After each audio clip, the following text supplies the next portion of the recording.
Բարև ձեզ, եթերում Drive News-ն է և այսօր մենք պատրաստվում ենք փորձարկել ինչ? Չէ, դե լավ, դուք էլ ոչ ասեցիք, ուր էր տենց բախտ, մեզ կարելի է, չէ? Լավ, եկեք սենց անենք, այսօր ուրիշ մի հատ թեթև սրապուճուր տարբերակը մի հատ փորձարկենք, հետո արդեն սրա մասին կխոսանք արդեն վերևները։ Ինչի մասին է ասում, երբ ասում էի սրա փոքր տարբերակը։ Էլի, սենց պուճուր մի հատ ինքնաթիռ է, դեղին, այս սենց արտաքինով, Chevrolet Camaro 2009 թվականի արտադրության։ Արտաքինից կարծում եմ ինձ հետ համաձայն կլինեք, որ այս մեքենան, չգիտեմ,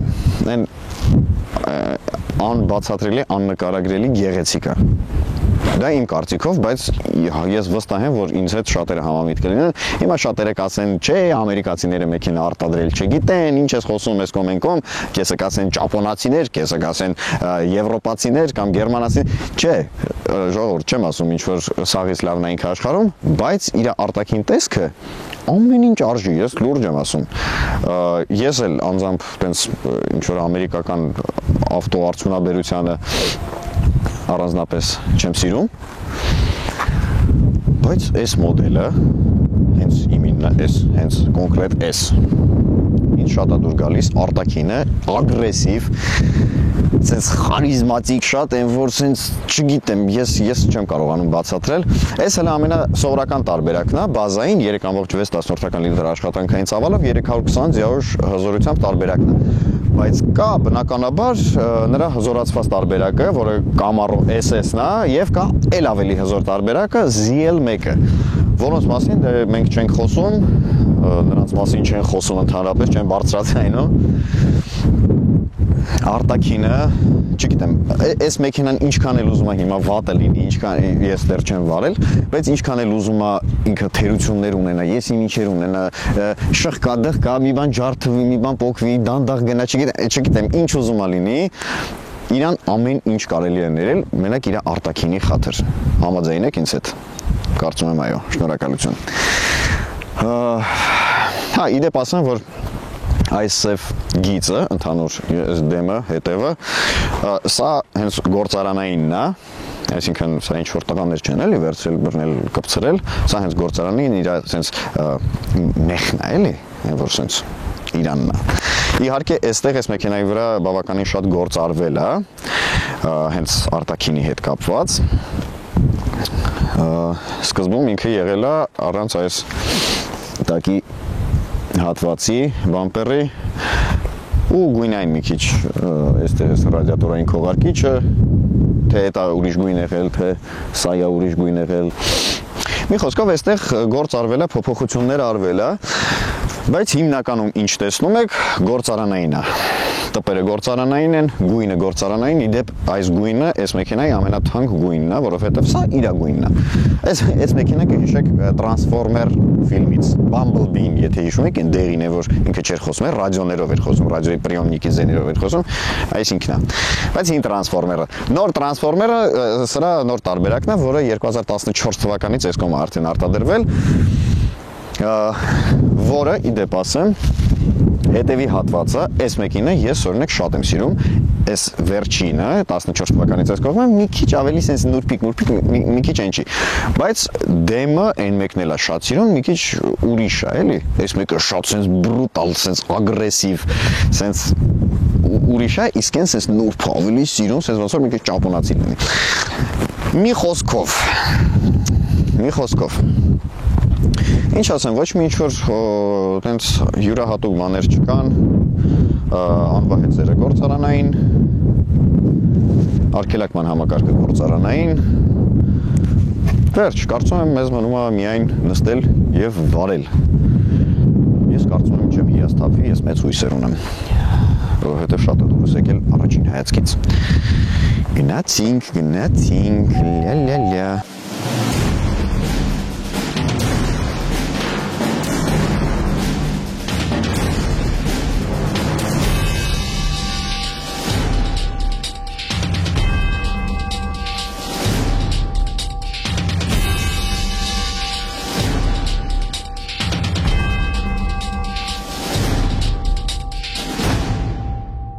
Ահա եւ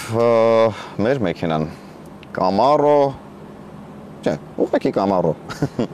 Շարունակություն չէր սպասվում։ 2009 թվականին։ Այն ամենաառաջի բանը, երբ նստում ես այս մեքենան, ինչն է աչքին գնում, ինչն է ահա որ սկսում նեղել։ Այն որ սենց նստում ես ու մի պահ սենց շոկի մեջ ես ընկնում։ Այդ տեսադաշտը դա։ Որովհետև չունես։ Պարզապես այս մեքենայի մեջ չունես տեսադաշտ։ Ապակիները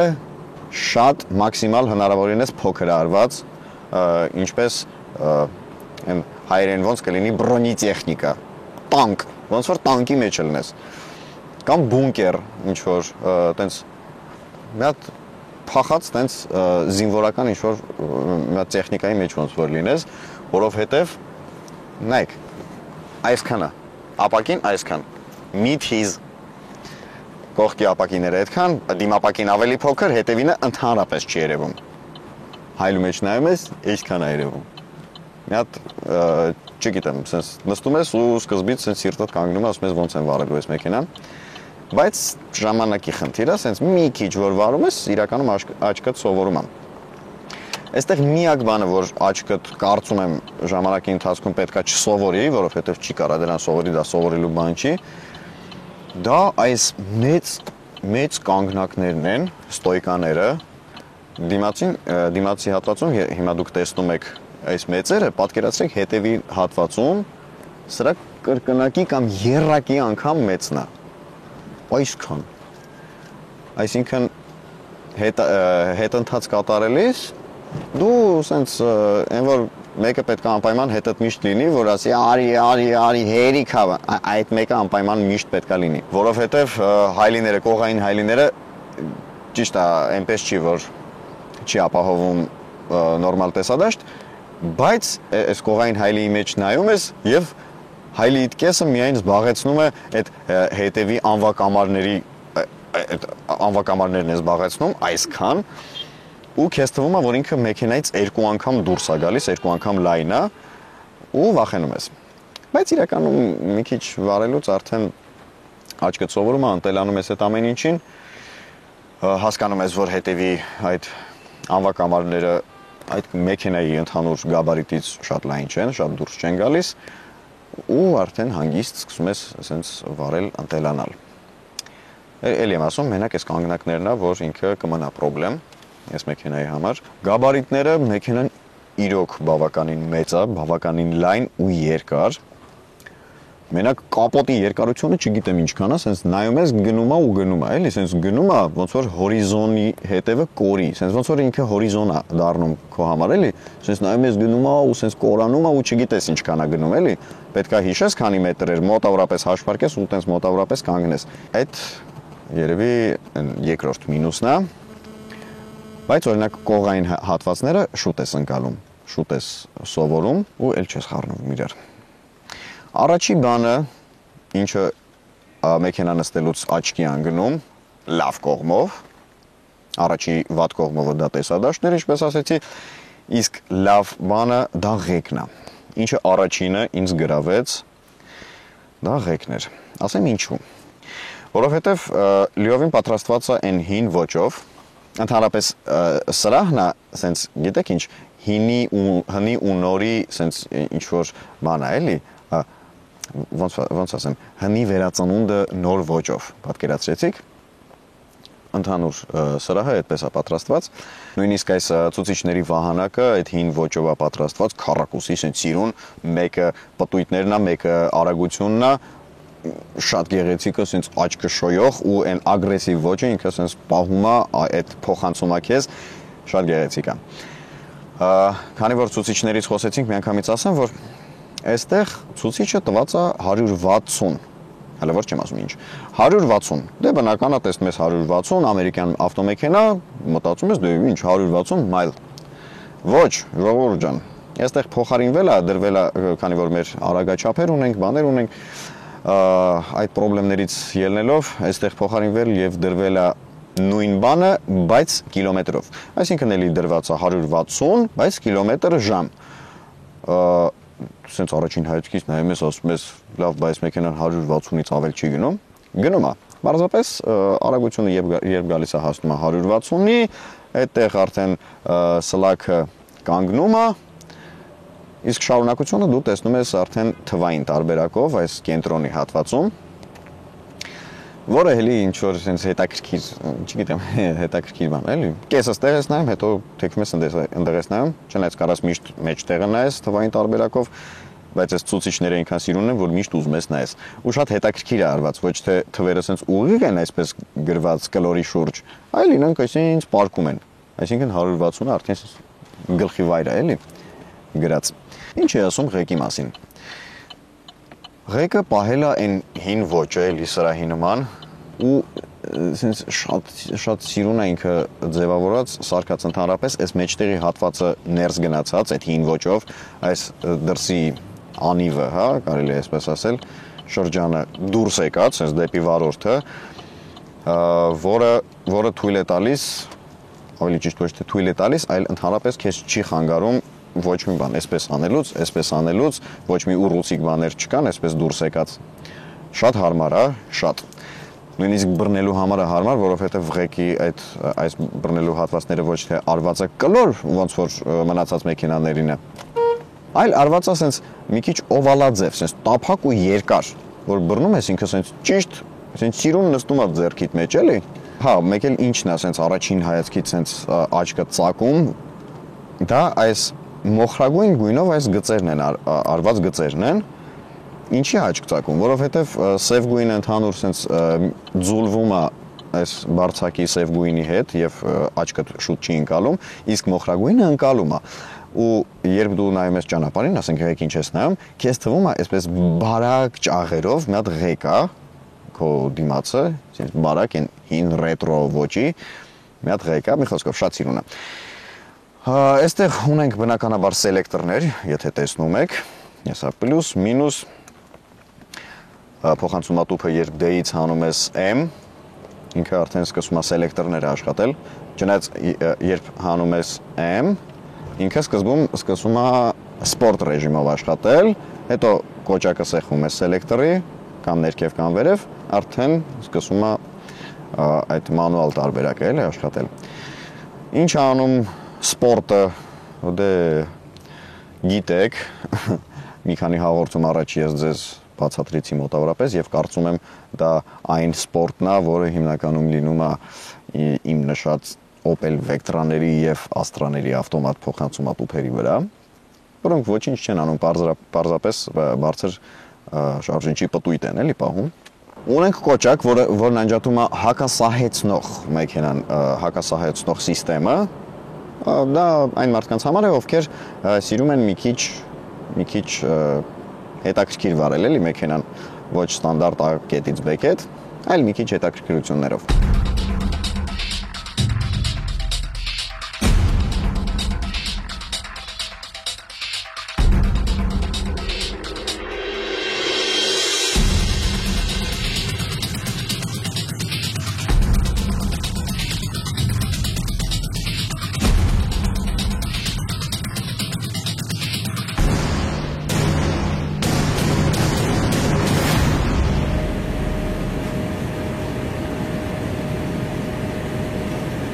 Շարժիչը 3.6-ականն է, 320 ձիա ուշազորությամբ, որը, ասեմ, հա, իրականում քիչ չի ես մեքենայի համար, որը կշռում է մոտավորապես 2 տոննա, այսպես գիտեք ինչ, ոչ շատ է, ոչ շատ քիչ է, որ sense միջին, ոսկե միջին է, ինչ-որ քաղաքային պայմանների համար, որ դու երբեք չես նեղվի արագ վարել, եթե ցանկանում ես արագ վարել, ինքը ինչ որ չափով կգոհացնի էլի քո պահանջները։ Եթե ուզում ես դանդաղ, ինքը շատ կոմֆորտնի, շատ հանգիստ, հարմար, ես նույնիսկ չէ պատկերացնում, լուրջ եմ ասում, որ այս մեքենան այսքան կոմֆորտնի կլինի։ Ինձ թվում էր ինքը չգիտես ինչի պետք է շատ չոր, պինդ, ինչ որ sense բան լիներ, բայց չէ, բավականին փափուկ, ձայնամեկուսացումն է նույնիսկ լավը, ինչը ամերիկացիների մոտ մի քիչ միշտ լավ չի ստացվում, թե կոմֆորտը, թե ձայնամեկուսացումը, նրանք նույնիսկ թերանում են միշտ սրահի կահավորման գործում։ Այստեղ դե թերացել են բնականաբար, որովհետև ավելի ճիշտ դա թերանալ չի, դա էկոնոմիա է պարզապես, բայց ամեն ինչ պատրաստված է բնականաբար էժան նյութերով, ամեն ինչ պլաստիկ, ամենուրեք պլաստիկ է, հասկանում եք, ասենք ոչ ալյումին կա ինչ-որ միտեղ, ոչ կաշի կա, ոչինչ չկա, ամեն ինչ պլաստիկից եւ կտորից հավաքված։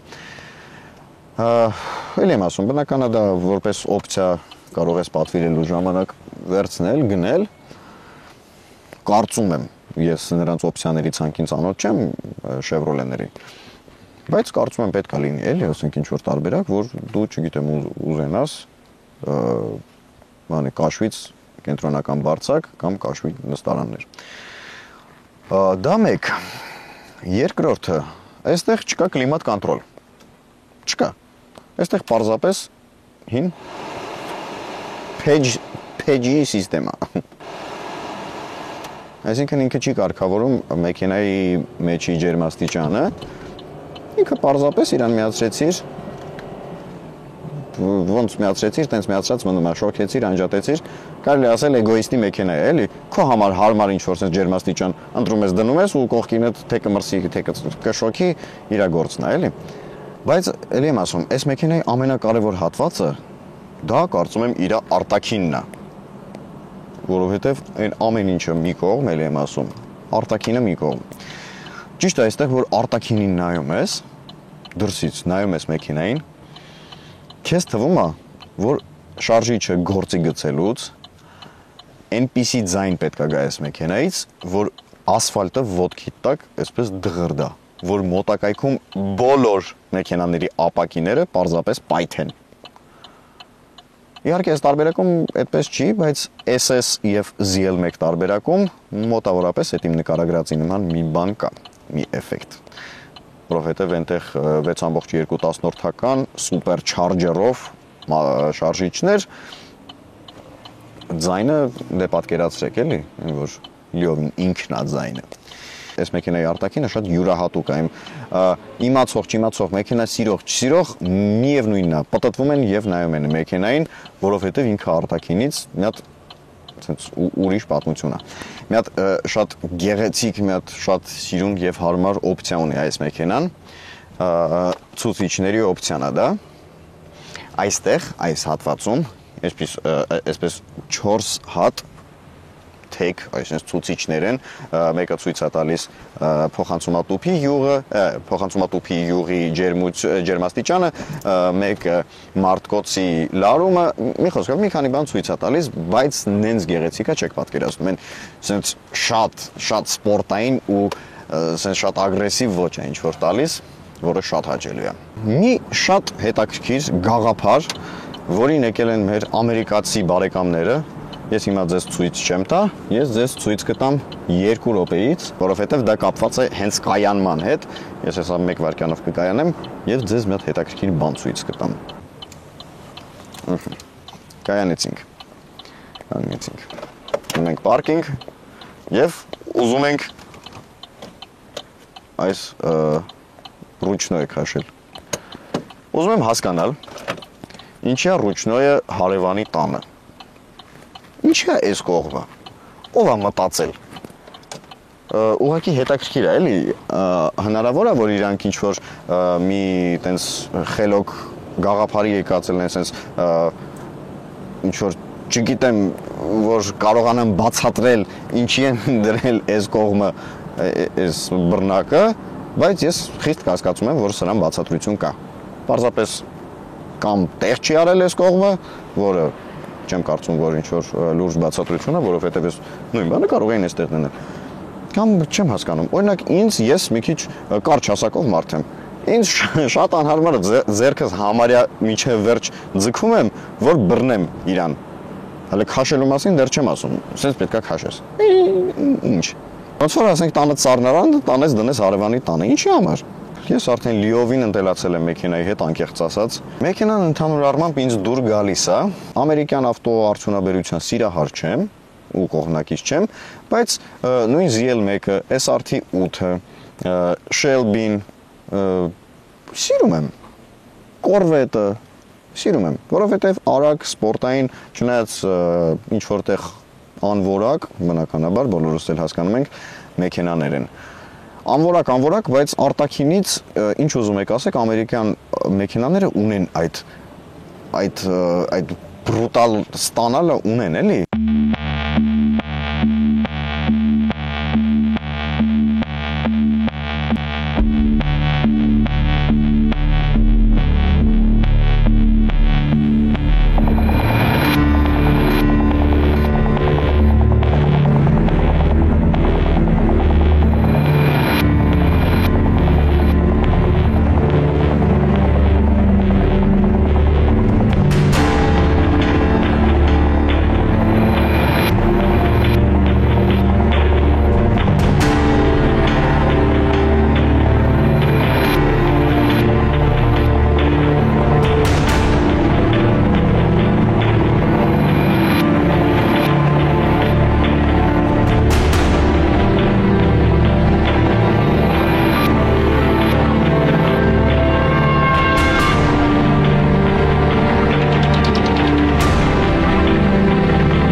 Ինչպես միշտ,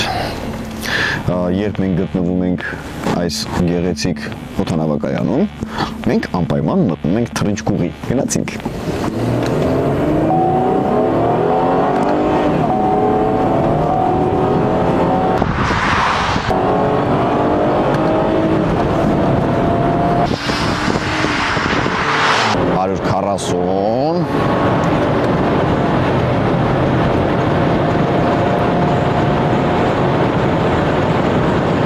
Յոթանասուն,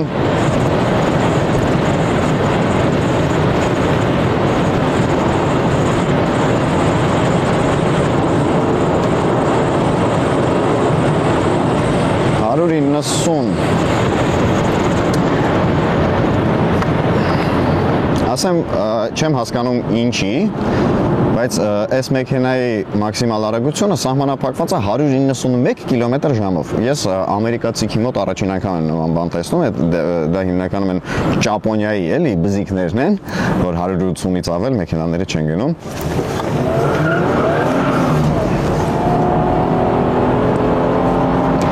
Բայց շատ հավես է, sense շատ փափուկ, ինքը որ sense ընդհանրապես չի նեղում,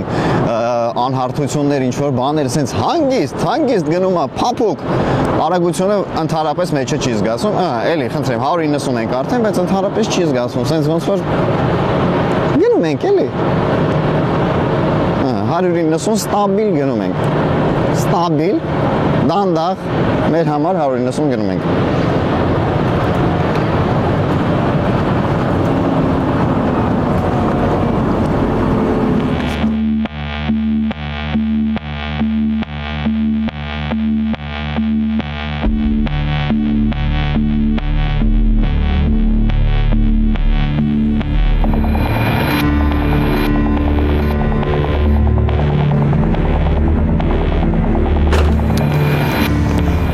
Համարենք եւս մեկ Drive News-ի օր հաջողված եւ ավարտված։ Այսօր մենք փորձարկեցինք Chevrolet Camaro 2010 թվականի արտադրության դեղին, գեղեցիկ եւ հարմարավետ։ Իր թերություններով, իր դրական կողմերով ընդհանուր այսպես եզրակացություն որպես կարող եմ ասել չեմ կարող ասել, որովհետև միանշանակ չի, ինչ որ համ դուրս եկավ, համ դուրս չեկավ։ Չգիտեմ, լավ, դա արդեն թողում եմ ձեր հայացողությանը, այդ արդեն դուք որպես կողքից այսպես հայացք, դուք դիտեք, քննադատեք եւ հասկացեք, ձեզ դուր եկավ, թե չէ, որտեվ ես չեմ հասկանում։ Լավ, ամենակարևորը, որ չմոռանաք միանալ մեր Facebook-ում, մեր Drive News Edge-ին, բաց թողնված հաղորդումները դիտել մեր պաշտոնական կայքում 3w.autodrive.am հասցեով, դիտել մեզ Facebook-ում եւ ամենուրեք լինել մեզ հետ կապի մեջ, մի խոսքով։ Այսքանը, այսօր այսքանը, հաջողություն։